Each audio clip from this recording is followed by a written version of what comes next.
অসমৰ 5টা সমষ্টিত ভোটদান হ'ব আৰু গৈ গৈ ভাৰতবৰ্ষৰ 542টা সমষ্টিত নিৰ্বাচন হ'ব। ইতিমধ্যে ভাৰতৰ ৰাইজে সিদ্ধান্ত লৈছে যে আমি নৰেন্দ্ৰ মোদীক প্ৰধানমন্ত্ৰী পাতিম। এতিয়া আমি সিদ্ধান্ত ল'ব লাগিব যে মোদী ডাঙৰীয়া যেতিয়া ভাৰতৰ প্ৰধানমন্ত্ৰী হ'ব, মোদী ডাঙৰীয়াক যদি আমি অসমৰ 14খন আসনৰ 14খন আসনতে বিজয়ী কৰি দিব পাৰোঁ, আমি মোদী ডাঙৰীয়াৰ লগত থাকি অসমক ভাৰতৰ ভিতৰতে এখন সৰ্বশ্ৰেষ্ঠ ৰাজ্যলৈ আমি পৰিণত কৰিব পাৰিম। শ্ৰদ্ধা ৰাইজ, আপোনালোকৰ মনত আছে 2014 চনত ভাৰতৰ প্ৰধানমন্ত্ৰী ৰূপে নৰেন্দ্ৰ মোদী ডাঙৰীয়াই শপত গ্ৰহণ কৰিছিল। সেই সময়ত ভাৰতৰ পৰিৱেশ কি আছিল আৰু অসমৰ পৰিৱেশ কি আছিল আমি সকলোৱে মনত পেলাব পাৰোঁ। অসমত আলফাৰ আন্দোলন, বড়ো আন্দোলন, কাৰ্বি আন্দোলন, ডিমাছাৰ আন্দোলন, আদিবাসীৰ আন্দোলন, আমাৰ অসমখনত এটা দিন নাছিল যিটো দিনা কোনোবা এটা আন্দোলন নোহোৱাকৈ আমাৰ ৰাজ্যখন পাৰ হৈছিল। আমাৰ ৰাজ্যখন একাংশই বিভক্ত কৰিব খুজিছিল, কোনোবাই বিভিন্ন দাবীৰে বন্দুক বাৰুদ গুলিৰ শব্দৰে আমাৰ অসমখন ধুৱলি কুঁৱলি কৰিছিল। মোদী ডাঙৰীয়া ভাৰতৰ প্ৰধানমন্ত্ৰী হ'ল, লাহে লাহে অসমৰ সমস্যাবিলাক সমাধান হ'ল। বড়ো নেতাসকলে ক'লে আমাক বড়োলেণ্ড নালাগে, আমি অসমৰ লগত থাকিম। কাৰ্বি নেতাসকলে বিদ্ৰোহৰ পথ এৰি দিলে। ডিমাছা পাহাৰত শান্তি আহিলে। আজি আলফাৰো গৰিষ্ঠ সংখ্যক সদস্য মূল খুঁটিলৈ উভতি আহিলে। আগতে অসমত বহাগ বিহু হৈছিলে বন্দুক গুলি বাৰুদৰ শব্দৰ মাজত। আজি মোদী ডাঙৰীয়া প্ৰধানমন্ত্ৰী হোৱাৰ পিছত অসমে বহাগ বিহু পাতে কুলি কেতেকীৰ মিঠা মাতত। এয়া হৈছে অসমৰ পৰিৱেশ। শ্ৰদ্ধাৰ ৰাইজ, অসমৰ মুখ্যমন্ত্ৰী হিচাপে মই 3 বছৰ আগত দায়িত্ব লৈছিলোঁ। মুখ্যমন্ত্ৰী হোৱাৰ পিছতেই কোভিডৰ বিভীষিকাই আমাক গ্ৰাস কৰিছিল। আমি কোভিডৰ সৈতে যুঁজিছিলোঁ।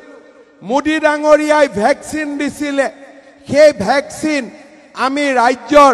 3.5 কোটি মানুহৰ ঘৰলৈ লৈ গৈছিলোঁ। আমাৰ অসমখনক কোভিডৰ পৰা আমি নিৰাপদ কৰিছিলোঁ আৰু কোভিডৰ পিছত ৰাজ্যখনৰ উন্নয়নৰ বাবে আমি নিজকে নিয়োগ কৰিছিলোঁ। আপোনালোকৰ মনত আছে ইলেকশ্যনৰ সময়ত আমি কৈছিলোঁ যে বিজেপি চৰকাৰ যদি শাসনলৈ আহে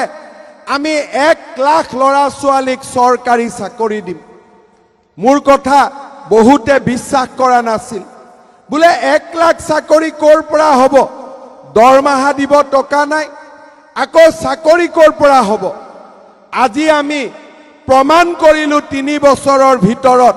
যে কথা দি আমি কথা ৰাখিব পাৰোঁ আৰু 1 লাখ চৰকাৰী চাকৰি আজি আমি অসমৰ যুৱক যুৱতীসকলৰ মাজত আমি নিয়োগ পত্ৰ দিব পাৰিলোঁ। এতিয়া চৰকাৰী চাকৰি কোনে পায়? চৰকাৰী চাকৰি আগতে পাইছিলে মন্ত্ৰী বিধায়কৰ ল'ৰা ছোৱালী, অফিচাৰৰ খুলখালী শালপতি ধনী মানুহৰ ল'ৰা ছোৱালীয়ে। কাৰণ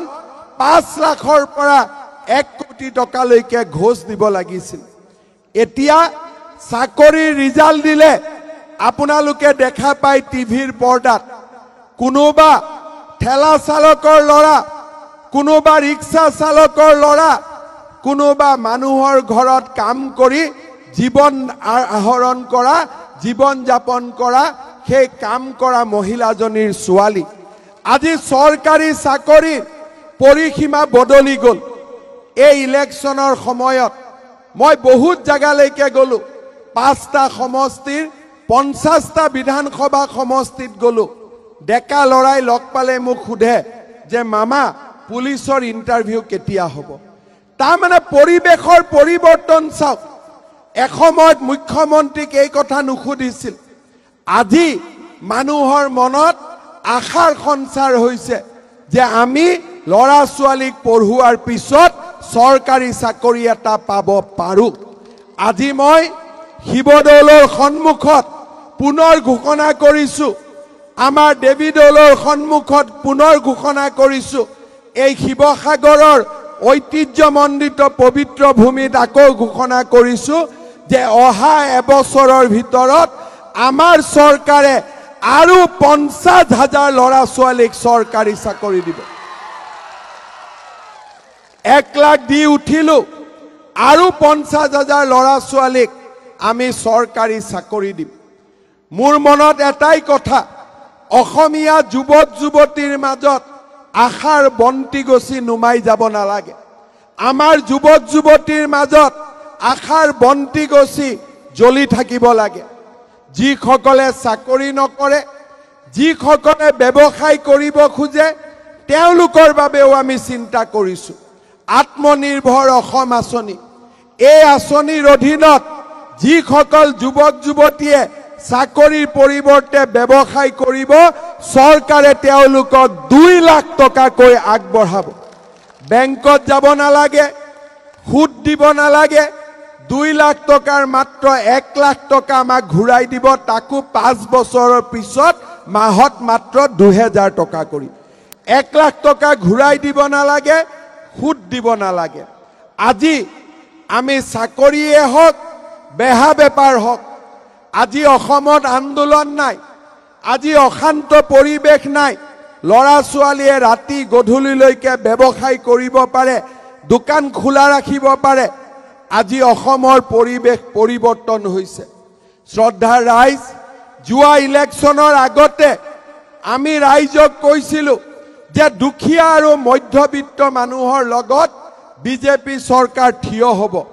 আমি কৈছিলো যে অৰুণোদয় আঁচনি আনিম মানুহে আমাক হাঁহিছিলে যে বেংকত এনেকে 830 টকা পাব পাৰেনে আমি কৈছিলো নহয় আমি কৰি দেখুৱাম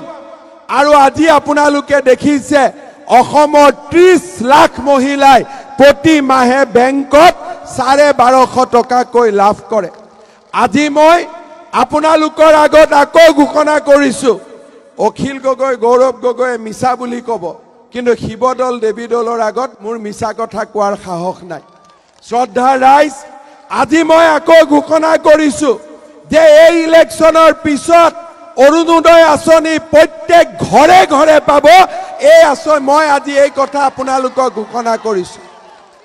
শ্ৰদ্ধা ৰাইজ ঘৰে ঘৰে পাব এজন দুজনে নহয় অসমত 62 লাখ ঘৰ আছে আৰু 62 লাখ পৰিয়ালে অৰুণোদয় আঁচনি লাভ কৰিব এই প্ৰতিশ্ৰুতি মই আজি আপোনালোকক দিব খুজিছো শ্ৰদ্ধা ৰাইজ আমি এফালৰ পৰা কাম কৰি গৈছো আজি আমি সিদ্ধান্ত লৈছো যে আমাৰ যিবিলাক ছোৱালীয়ে আপোনালোকে জানে যে মেট্ৰিকৰ ৰিজাল্ট দিব 20 তাৰিখৰ পিছত 5 লাখ লৰা ছোৱালীয়ে মেট্ৰিক পৰীক্ষা দিয়ে 3 লাখ লৰা ছোৱালীয়ে মেট্ৰিক পাছ কৰে 1 লাখ কলেজত যায় 2 লাখ কলেজত নাযায় কিয় কলেজত নাযায় আৰ্থিক অসুবিধা কোনোবাই 15,000 টকাৰ এডমিশন 10,000 টকা অহা যোৱা খৰচ 3,000 টকা কিতাপ 30-25,000 টকা মাক দেউতাকে খৰচ কৰিব নোৱাৰে এইবাৰ আমি কি সিদ্ধান্ত লৈছো যে লৰা ছোৱালীৰ দেউতাক মাক আছে তেওঁলোকে লৰাটোক পঢ়াব আৰু ছোৱালীটোক মামাই পঢ়াব এই সিদ্ধান্ত আমি লৈছো শ্ৰদ্ধা ৰাইজ প্ৰতিজনী ছোৱালীক আৰু লৰাক কলেজত আমি এডমিশন বিনামূলীয়াকৈ দিম এডমিশনৰ পিছত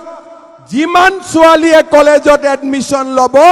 প্ৰত্যেকজনী ছোৱালীৰ বেংক একাউণ্টত আমি বছৰে 10,000 টকাকৈ দিম আৰু সেই ছোৱালীজনী যেতিয়া ইউনিভাৰ্চিটি পঢ়িব তাইৰ বেংক একাউণ্টত আমি 25,000 টকাকৈ দিম শ্ৰদ্ধা ৰাইজ বিজেপি চৰকাৰে ৰাইজৰ মাজত কাম কৰে, ৰাইজৰ হৃদয়ৰ কথা শুনে। আজি আমাৰ ইয়াত যিমান ব্যক্তি থিয় হৈ আছে, প্ৰত্যেকৰে এটা পৰিয়াল আছে। সেই পৰিয়ালটোৰ এজন মুৰব্বী ব্যক্তি থাকে। এই মুৰব্বী ব্যক্তিজনৰ যদি বেমাৰ আজাৰ হয়, মুৰব্বী ব্যক্তিজনৰ যদি ভগৱানে নকৰক মৃত্যুৰ মুখত পৰে, পৰিয়ালটোৰ হাঁহ নচৰা অৱস্থা হৈ গৈ। এইবাৰ চৰকাৰে কি কৰিব খুজিছে যে আমি প্ৰত্যেকটো পৰিয়ালৰ মুৰব্বী মানুহজনক চৰকাৰে প্ৰিমিয়াম দি একোটাকৈ বিনামূলীয়া ইন্সুৰেন্স কৰি দিব। আৰু ভগৱানে নকৰক পৰিয়ালটোৰ যদি মুৰব্বী মানুহজনৰ বেমাৰ হয়, পৰিয়ালটোৰ যদি মুৰব্বী মানুহজনক ভগৱানে নকৰক মৃত্যুৰ মুখত পৰে, সেই পৰিয়ালটোৱে ইন্সুৰেন্সৰ পৰা কেইলাখমান টকা চৰকাৰৰ ঘৰত নোযোৱাকৈ লাভ কৰিব। শ্ৰদ্ধাৰ ৰাইজ, আজি আমি কলৈকে চিন্তা কৰিছো? ল'ৰা ছোৱালীক চৰকাৰী চাকৰি, দুৰ্নীতিৰ বিৰুদ্ধে যুঁজ, আজি আমি পৰিয়ালৰ মূল মানুহজনৰ নিৰাপত্তা, ছোৱালীজনীৰ শিক্ষা, আজি আমি একো বিষয় এৰি দিয়া নাই। 3টা বছৰ চৰকাৰ হ'ল।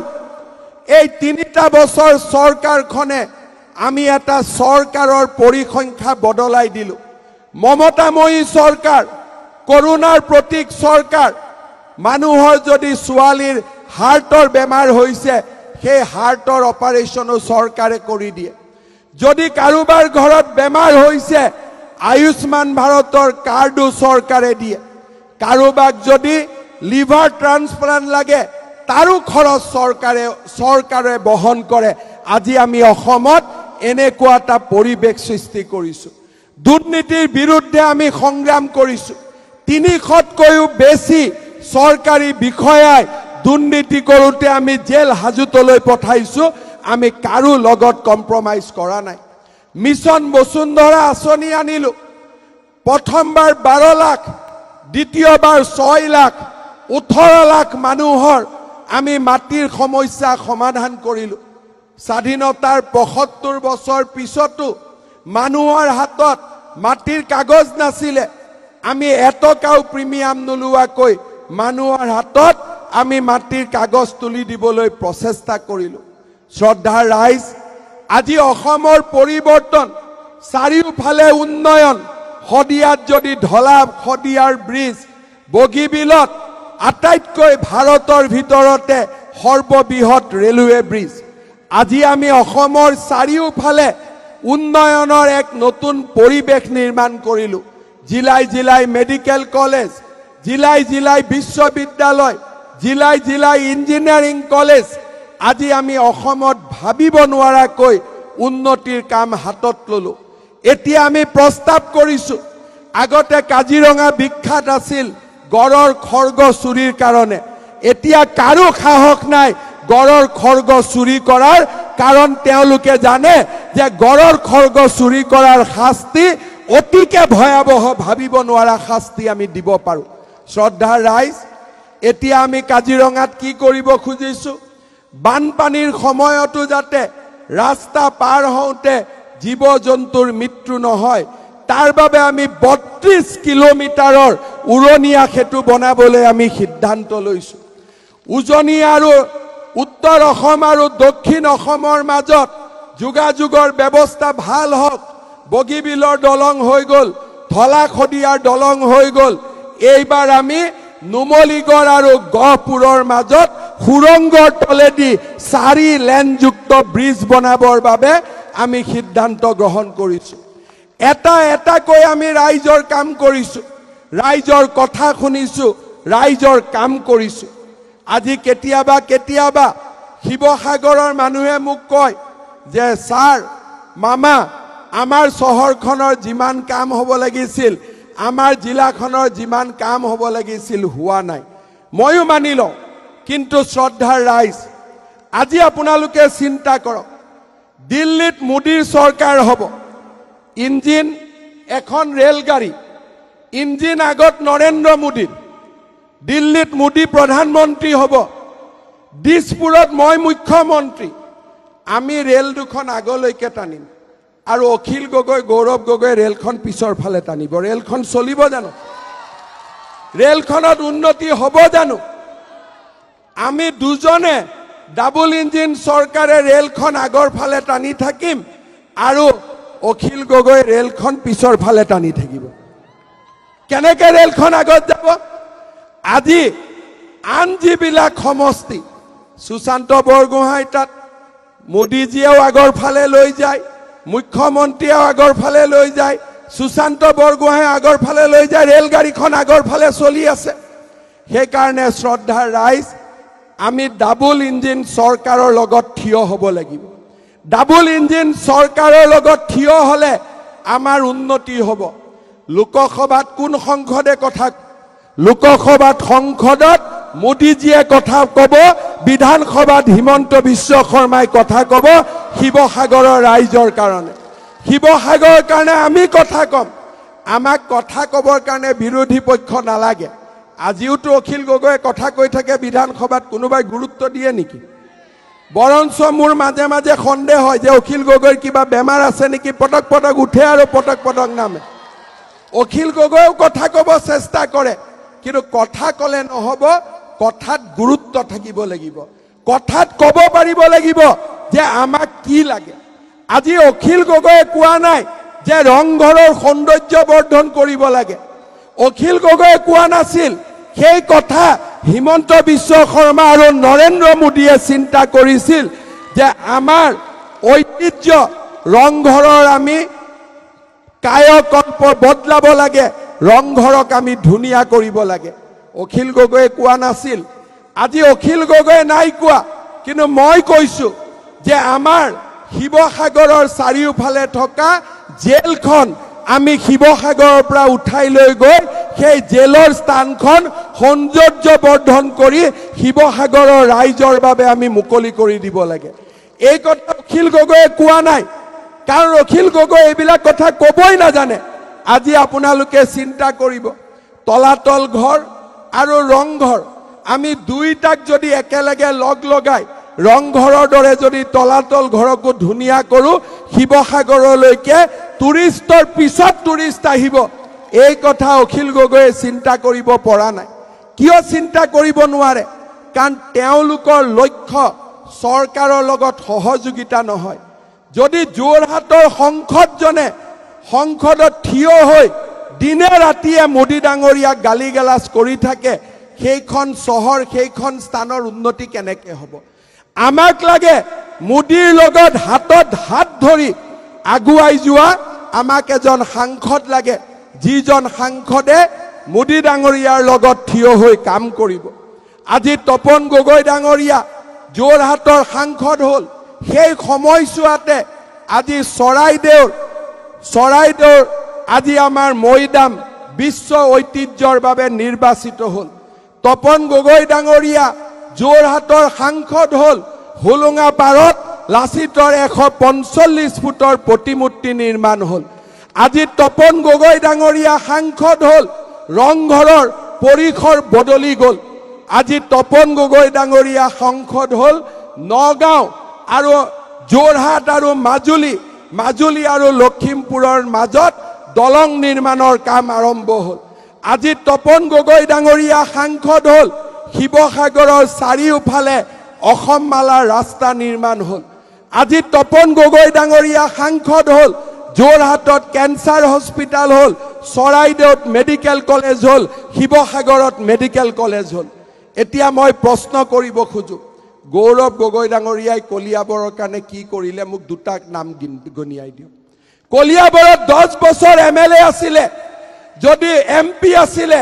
তপন গগৈয়ে যদি চৰাইদেউত মেডিকেল পাতিলে শিৱসাগৰত মেডিকেল পাতিলে চৰাইদেউৰ মৈদামক যদি বিশ্ব ঐতিহ্য ক্ষেত্ৰলৈ লৈ গ'ল লাচিতৰ যদি প্ৰতিমূৰ্তি পাতিলে ৰংঘৰৰ যদি কায়কল্প বদলাব কাম কৰিলে কলিয়াবৰত যোৱা 10 বছৰত কি কাম হ'ল মোক এটা কাম দেখুৱাই দিয়ক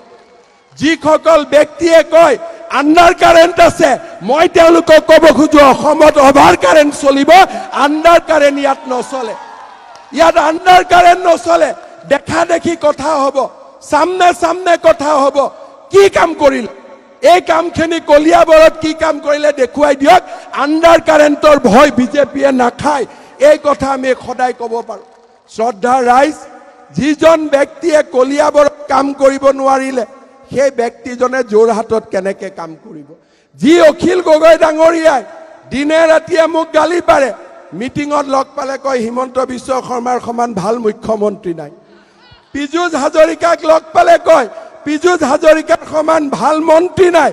ৰণোজ পেগুক লগ পালে কয় এওঁটো মোৰ দাদা আৰু আপোনালোকক ক'ব বিজেপিক বিৰোধিতা কৰক মোৰ মোবাইলত যদি ৰাতি 11টা বজাৰ পিছত সদায় যদি কাবাৰ এটা ফোন আহে সেইটো অখিল গগৈৰ ফোন আহে বেলেগৰ ফোন নাহে আৰু এদিন দুদিন নহয় সদায় আহে যোৱাকালিও আহিছিল তাৰ আগৰ দিনাও আহিছিল তাৰ আগৰ দিনাও আহিছিল তাৰ আগৰ দিনা আহিছিল সদায় আহে আহিলে মই বেয়া নাপাওঁ খালি মই কওঁ যে ৰাতি ইমান ধুনীয়া ধুনীয়া কথা পাতা আগত দিলে দিনত কিয় গালি গেলাজ কৰ দিনতো গালি গেলাজ কৰিব নালাগে ৰাতিও গালি গেলাজ কৰিব নালাগে একেলগে লগ হৈ শিৱসাগৰৰ উন্নতিৰ কাৰণে আমি কাম কৰিব লাগে হয়নে নহয় আমি জীৱনত এমএলএ এমপি হোৱাৰ সুযোগ মানুহে বাৰে বাৰে নাপায় মুখ্যমন্ত্ৰী হোৱাৰ সুযোগ বাৰে বাৰে নাপায় জননী জন্মভূমিক সেৱা কৰাৰ বাবে আমি যেতিয়াই সময় পাওঁ প্ৰতিটো পল প্ৰতিটো ক্ষণ আমি ৰাইজৰ বাবে কাম কৰিব লাগে ইয়াতে মানুহৰ মাজত দুটা দুটা কথা কৈ লাভ নাই দুখন মুখা পিন্ধি লাভ নাই ক'ব লাগে যে শিৱসাগৰৰ কাম হ'ব লাগে আৰু শিৱসাগৰৰ কামৰ কাৰণে মই মোদীৰ লগত আছো মই হিমন্ত বিশ্ব শৰ্মাৰ লগত আছো ৰাইজে কোনেও বেয়া নাপায় কিন্তু যদি তাকে নকৰি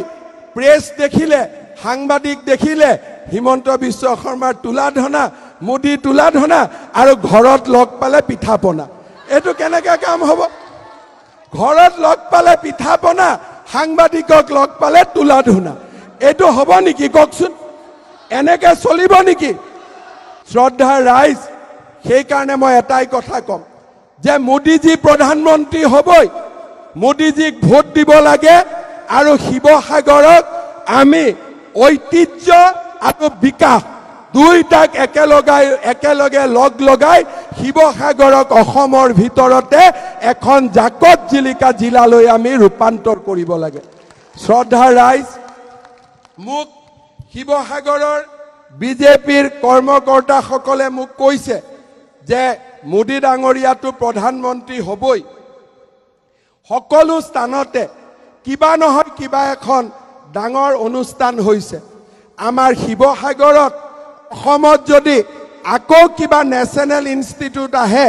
আমি শিৱসাগৰত যেন এইবাৰ এখন নেশ্যনেল ইনষ্টিটিউট স্থাপন কৰোঁ শ্ৰদ্ধা ৰাইজ মোক আমাৰ কুশল দুৱৰী সুৰভি বাইদেউ সকলোৱে কৈছে যে আপুনি কৈ যাব দিচাংমুখ আৰু দিখৌমুখৰ গৰাখহনি আমি প্ৰতিৰোধ কৰিম মই পীযুষ হাজৰিকাক আজিয়ে দায়িত্ব দি দিছোঁ যে দিচাংমুখ আৰু দিখৌমুখৰ গৰাখহনীয়া ৰোধ কৰাৰ বাবে আমি সকলোৱে লগ হৈ কাম কৰিব লাগে শ্ৰদ্ধা ৰাইজ ঐতিহাসিক যমুনাৰ সৌন্দৰ্য বৰ্ধন হ'ব লাগে জয়মতী কলাক্ষেত্ৰ স্থাপন কৰিব লাগে দিখৌ নদীৰ ওপৰত মেটেকা ঘাটত এখন দলং নিৰ্মাণ কৰিব লাগে নেকি লাগে নে নালাগে এইবিলাক কথাটো অখিল গগৈয়ে নকয় আপোনালোকে কৈ আছে বাইদেউ লাগে আপুনি কাগজ দিছে আপোনাৰ এমএলএ কাগজ নিদিয়ে ইয়াতে এখন ইঞ্জিনিয়াৰিং কলেজ কৰিব লাগে শিৱসাগৰত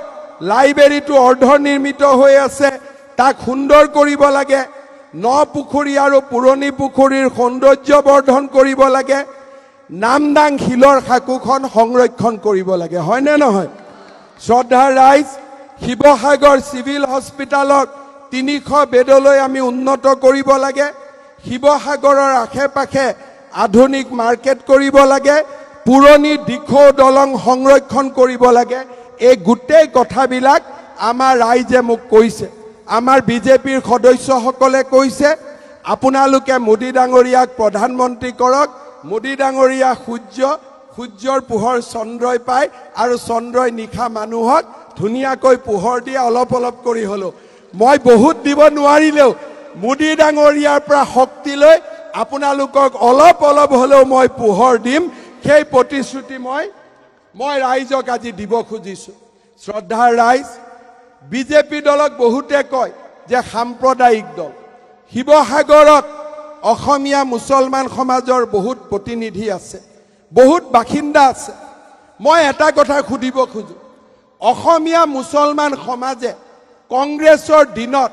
লাঞ্ছিত হৈ আছিল বিদেশী নাগৰিকৰ নোটিছ পাইছিল কোনো দিনেতো কংগ্ৰেছ চৰকাৰে অসমীয়া মুছলমানক খিলঞ্জীয়া মুছলমানৰ সংজ্ঞা দিয়া নাছিল কোনো দিনেতো খিলঞ্জীয়া মুছলমান সমাজ খিলঞ্জীয়া বুলি টিভিৰ সন্মুখত আগত ওলাই আহি ক'ব পৰা নাছিল তেওঁলোকে তুষ্টিকৰণৰ ৰাজনীতি কৰে কিন্তু অসমীয়া মুছলমান সমাজক খিলঞ্জীয়া মুছলমানৰ সংজ্ঞা অকল বিজেপি চৰকাৰে দিব পাৰে কাৰণ বিজেপিৰ সেই খত সাহস আছে বিজেপিয়ে সঁচাক সঁচা বুলি ক'ব মিছাক মিছা বুলি ক'ব আমি নামাজ পঢ়ি ভেকু ভাওনা নকৰো কাৰণ নামাজ পঢ়াৰ আগতে মই যিমান দূৰ জানো নামাজ পঢ়াৰ আগতে বহুত নিয়ম পালন কৰিব লাগে নিয়ম পালন নকৰাকৈ যদি কোনোবাই নামাজ পঢ়ে নিয়ম পালন কৰি থকা নামাজী সকলৰো নামাজ বেয়া হৈ যায় শ্ৰদ্ধা ৰাইজ মই নাজানো শিৱসাগৰত কি হৈছে বেলেগে নিয়ম পালন নকৰ অখিল গগৈতো নিয়ম পালন কৰা নাছিল এটোতো মই গ্যাৰান্টিত ক'ব পাৰো শ্ৰদ্ধা ৰাইজ মই নামাজ কৰিব নাজানো সঁচা কথা মই নামাজ কৰিব নাজানো কিন্তু অসমীয়া মুছলমানক খিলঞ্জীয়া মুছলমান বুলি কোৱাৰ সাহস হিমন্ত বিশ্ব শৰ্মাৰ আছে আৰু সেইখিনি কাম আমি কৰিব পাৰো শ্ৰদ্ধাৰ ৰাইজ তুষ্টিকৰণৰ ৰাজনীতি বহুত হৈ গ'ল এতিয়া আমাক উন্নয়ন লাগে এতিয়া আমাক বিকাশ লাগে এতিয়া আমাক চৌদিশে পোহৰ লাগে যাতে আমি আগুৱাই যাব পাৰো আজি যদি গুৱাহাটীৰ উন্নতি হৈছে আজি যদি যোৰহাটৰ উন্নতি হৈছে শিৱসাগৰ উন্নতি হ'ব লাগিব আজি অসমীয়া ডেকা ল'ৰা ছোৱালীয়ে টকা পইচা নিদিয়াকৈ চৰকাৰী চাকৰি পাব লাগিব অসমীয়া মানুহে মাটিৰ অধিকাৰ পাব লাগিব বেমাৰত আয়ুষ্মান ভাৰতৰ কাৰ্ডৰ জৰিয়তে আমি সুবিধা পাব লাগিব শ্ৰদ্ধাৰ ৰাইজ প্ৰধানমন্ত্ৰী মোদী ডাঙৰীয়া আৰু দিছপুৰত বিজেপি চৰকাৰে শিৱসাগৰৰ ৰাইজৰ কাৰণে কাম কৰিব ইলেকশ্যন আজি প্ৰচাৰ সামৰণি পৰিব মই ৰাইজক এটাই কথা কৈ যাম আমি মোদী ডাঙৰীয়াক ভাৰতবৰ্ষক বিশ্বগুৰু বনাবৰ কাৰণে ভোট দিব লাগিব আৰু তপন গগৈক অসমখনক ভাৰতৰ ভিতৰতে সৰ্বশ্ৰেষ্ঠ ৰাজ্য হিচাপে গঢ়ি তোলাৰ বাবে ভোট দিব লাগিব শ্ৰদ্ধাৰ ৰাইজ আপোনালোকৰ মাজত আমি আছো আপোনালোকৰ মাজত আমি থাকিম এনেকে কাম কৰিম আমি হৃদয়ৰ সৈতে হৃদয়ক সংযোগ কৰি আমি বৰ অসম নিৰ্মাণ কৰিম স্বৰ্গদেউ চাওলুং চুকাফাৰ সপোন আমি বাস্তৱত ৰূপায়ণ কৰিম আজিলৈকে 400 বছৰৰ জন্ম জয়ন্তী দিনালৈকে লাচিতক দিল্লীৰ দৰবাৰত কোনেও লৈ যোৱা নাছিল হুলুঙা পাৰত লাচিতৰ যে ইমান বিশাল প্ৰতিমূৰ্তি হ'ব পাৰে কোনেও চিন্তা কৰিব পৰা নাছিল চৰাইদেউক বিশ্ব ঐতিহ্য ক্ষেত্ৰ হ'ব পাৰে কোনেও চিন্তা কৰা নাছিল ৰংঘৰত পৰিৱৰ্তন হ'ব পাৰে ঐতিহ্যক অক্ষুণ্ণ ৰাখিও ৰংঘৰৰ পৰিৱৰ্তন হ'ব পাৰে তাক কোনেও চিন্তা কৰা নাছিল এইখন চৰকাৰে চিন্তা কৰে এইখন চৰকাৰে ৰাইজৰ কাৰণে কাম কৰে আৰু 24 ঘণ্টাই কাম কৰে ৰাতিপুৱা মোদী ডাঙৰীয়া নলবাৰীলৈ আহিছিল মই মোদী ডাঙৰীয়াক এটাই কথা কৈছো যে অসমৰ ৰাইজে এইবাৰ আপোনাক 14খনৰ ভিতৰত 14খন আসন দিব আৰু আপুনি মাত্ৰ যেনেকে মুখ্যমন্ত্ৰী থাকোতে গুজৰাটত কাম কৰিছিল তেনেকে অসমীয়া ৰাইজৰ হৈ মুখ কাম কৰাৰ বাবে আপুনি আশীৰ্বাদ কৰিব যাতে আমি অসমখনকো ভাৰতৰ সৰ্বশ্ৰেষ্ঠ ৰাজ্য হিচাপে আমি প্ৰতিপালন কৰিব পাৰো তাক আমি বিশ্বৰ দৰবাৰত প্ৰতিষ্ঠা কৰিব পাৰো পুনৰ এবাৰ আপোনালোকৰ ওচৰত মই প্ৰণাম জনাইছো 2 কিলোমিটাৰ আপোনালোকে খোজকাঢ়ি আহিলে বহুতে মোক হাতত ধৰি মৰমো কৰিলে কাৰোবাক ধৰিব পাৰিলো কাৰোবাক ধৰিব নোৱাৰিলো যিসকলে মোক হ্যান্ডশেক কৰিব খুজিলে মই হ্যান্ডশেক কৰিব নোৱাৰিলো তেওঁলোকক মই ইয়াৰ পৰাই ক্ষমা খুজিছো আকৌ লগ পাম আকৌ হ্যান্ডশেক কৰিম আৰু ঘৰত গৈ পিঠা পনাও খাম হ'ব ঘৰত গৈ পিঠা পনাও খাম আৰু যিসকলে দূৰৰ পৰা আশীৰ্বাদ দিলে তেখেতসকলকো মই ধন্যবাদ জনাইছো মই এটাই কথা কম আপোনালোকৰ মৰম আৰু আশীৰ্বাদ মোৰ শক্তি কংগ্ৰেছে মোক মাজে মাজে সমালোচনা কৰে অখিল গগৈ মোক সমালোচনা কৰে মই এটাই কথা কওঁ অসমৰ মানুহৰ যদি আশীৰ্বাদ মোৰ লগত থাকে মই হিমালয়কো ভয় নকৰো আৰু হিমালয়কো ভয় নকৰি মই হিমালয়ৰ শৃংগটো উঠিব পাৰো শ্ৰদ্ধাৰ ৰাইজ মাজে মাজে আমি মনত পেলাম এই বছৰতে মাত্ৰ এটা বছৰ আগত 12,000 বিহুৱা বিহুবতীক লৈ গৈ গ্ৰীনিজ ৱৰ্ল্ড ৰেকৰ্ড কোনে কৰোৱালে অমৃত বৃক্ষ আন্দোলন কৰ পৰা হ'ল খেল মহাৰণ কেনেকে হ'ল সাংস্কৃতিক মহাসংগ্ৰাম কেনেকে হ'ল বন্ধ ধৰ্ণা পিকেটিঙৰ পৰিৱৰ্তে এই শান্তিৰ অসম সমৃদ্ধিৰ অসম আৰু এইখন অসমৰ বাবে আপোনালোকে আমাক ভোট দিয়ক পদুম ফুলৰ ছবিত ভোট দিয়ক দিবনে নাই ৰাইজ ভোট দিবনে নাই দিবনে নাই দিবনে নাই তেতিয়ালে মোৰ লগত একেলগে ক'ব ভাৰত মাতা কি भारत माता के नरेंद्र मोदी बीजेपी एजीपी आपकी बार बहुत बहुत धन्यवाद जय हिंद वंदे मातरम जय असम।